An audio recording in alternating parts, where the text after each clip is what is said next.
প্রণাম জানিয়ে আমি একটি আবৃত্তি করছি। আবৃত্তির নাম বীরের ডায়েরি, কবি হিমাংশু দেবনাথ। আমারও তো জন্ম মাগো 12ই জানুয়ারি, আমিও তো বীরের মতোই ভাষণ দিতে পারি। তবে কেন চাও না মাগো বীরের মতো হই? কেন শুধু পড়তে বলো সিলেবাসের বই? কেন আমার বীরের মতোই খেলাধুলায় মানা? মানুষ হওয়া মানে শুধুই কম্পিউটার জানা? আমায় কেন হতে হবে বিশাল বড় লোক? তোমরা কেন চাও না খোকা শুধুই মানুষ হোক? বিল গেটসের তুলনা দাও, বিলের কেন নয়?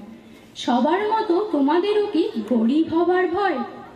মাইনে দিয়ে কিনছো তোমা সফল হবার শিক্ষা, বলতে পারো কোথায় পাবো মানুষ হবার দীক্ষা? আমার হিরো বিল গেটস নয়, আমার হিরো বিলে। আমার ভেতর বাড়ছে নতুন বিবেক তিলে তিলে। তোমরা যারা ছুটবে ছোট ধরতে টাকার ফানুস, তোমরা বড় লোক হয়েও আর আমি না হয় মানুষ।